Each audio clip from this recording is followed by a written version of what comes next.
জেরা করছে, কিন্তু কেন?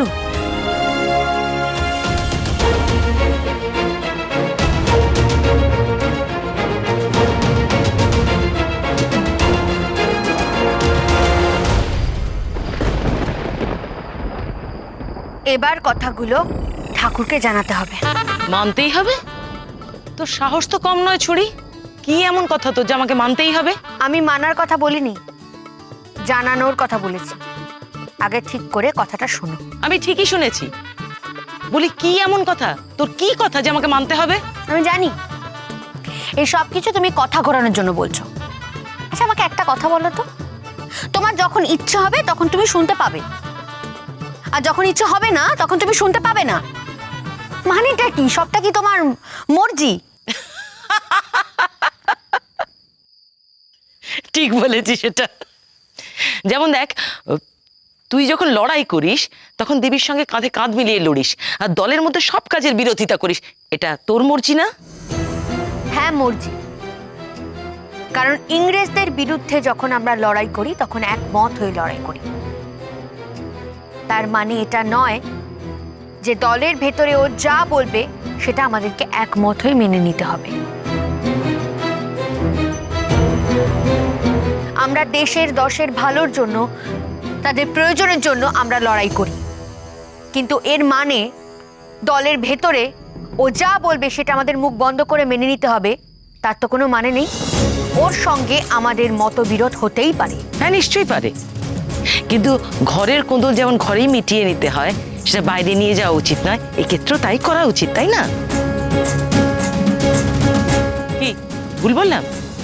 তুই ঠাকুরকে কি জানাতে চাস বল। যা বলার আমাকে বলো দিবা, কিন্তু বিবাদ করো না। গোবরার মা, আমি জানতে চাই এখনো কেন আমার মাকে নিয়ে এত বিরোধ? অভিযোগ রানীর বিরুদ্ধে, তার কাজকর্ম। অভিযোগ যখন আমার মায়ের বিরুদ্ধে, তখন তাকেও এখানে থাকতে হবে।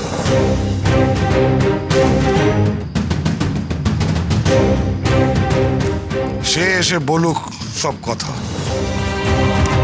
তবে একটা কথা মনে রেখো দিবা, বিবাদে বিবাদ বাড়ে, তাতে দলের ক্ষতি হয়।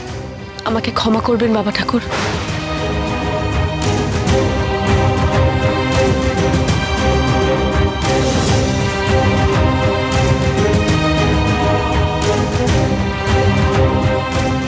আমি আপনাকে আবার বলছি প্রহেশ্বর বাবু, আপনি কিন্তু আমাদের চোখে ধুলো দেওয়ার চেষ্টা করবেন না। এবার কিন্তু নিজের বিপদ আপনি নিজেই ডেকে আনছেন। Do you think we are fools? আপনি কি করিয়া জানিলেন যে ওই জঙ্গলে দেবী চৌধুরানী লুকিয়ে আছে? Answer me! জবাব দেন!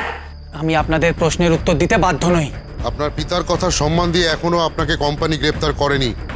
এবার কিন্তু আমরা বাধ্য হব।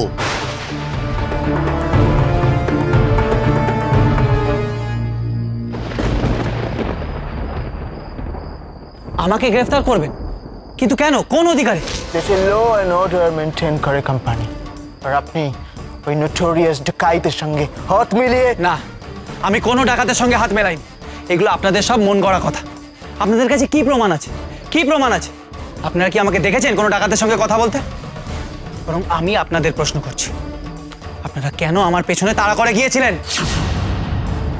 দাদুভাই, দাদুভাই চুপ করো, চুপ করো। এদের সঙ্গে বচসায় যেও না। একেই তোমার মাথার উপরে খাড়া ঝুলছে। কেন এসব কথা বলছিস ব্রজ? তোর বাবা তো রংপুরের সদরে গেছেন, ওখানে গিয়ে উনি যা বলার বলবেন।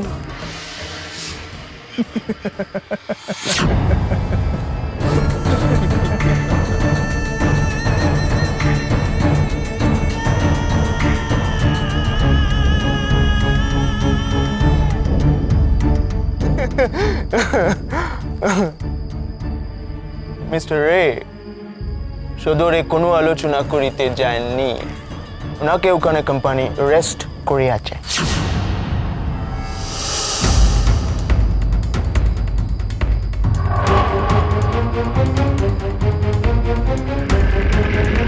হ্যাঁ ব্রজেশ্বর বাবু, আপনার পিতা হরবল্লভ রায় এখন কোম্পানির হুজুরের কাছে বন্দী।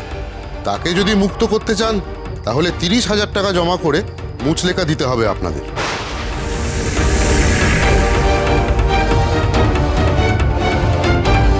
কেন উনি ওখানে বন্দি কেন? কি বলছেন আপনারা? কি করেছেন উনি? ওনার দোষটা কি? কিন্তু আপনারা তো অন্য কথা বলে অরকে ওখানে পাঠিয়েছিলেন।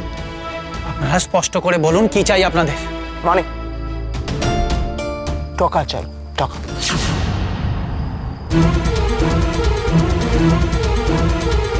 বললাম তো 30,000 টাকা। অবশ্য যদি এখন পারেন 15,000 টাকা নিয়ে রংপুরে চলুন, টাকা জমা দিয়ে তবে আপনার পিতাকে নিয়ে আপনি ফিরতে পারবেন। আপনাদের অভিযোগ তো আমার বিরুদ্ধে, তাহলে কোন অধিকারে আমার বাবা মশাইকে বন্দি করেছেন? আমাদের অধিকার সম্পর্কে আপনাকে কোনো জানতে হবে না। টাকাটা অ্যারেঞ্জ করুন। Let's go দেবজি। অবশ্যই করব। আমি যেভাবেই পারি টাকার ব্যবস্থা করব। আমি কালই বাবা মশাইকে ফিরিয়ে আনবো। Hope for the best.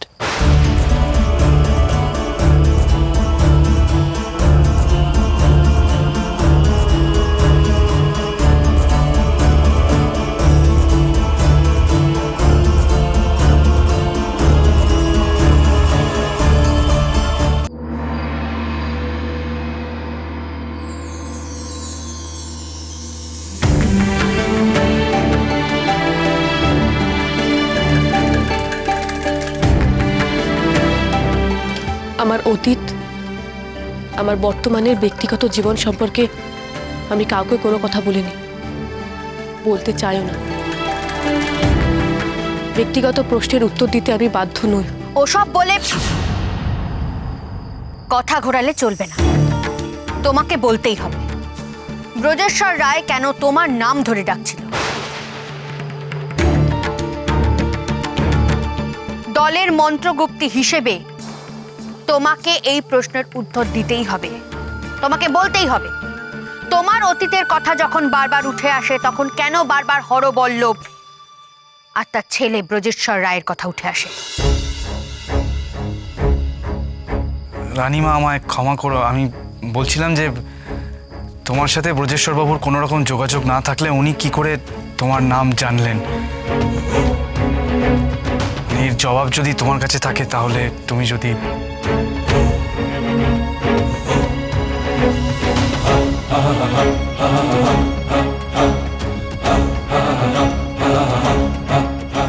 সত্যি তো এই প্রশ্নের কোনো উত্তর আমি দিতে পারবো না। কি জবাব দেব আমি? কি হবে এবার?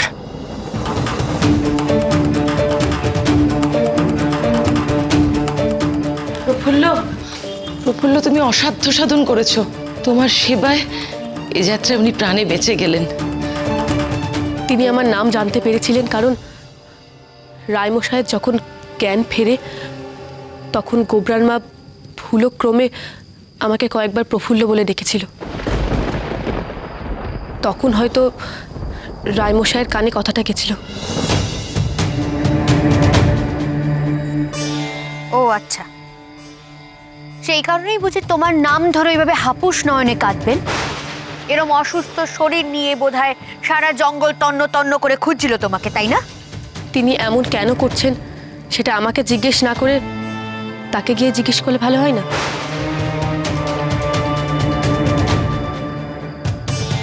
একমাত্র তিনিই বলতে পারবেন প্রফুল্ল নামের সঙ্গে তার কি সম্পর্ক।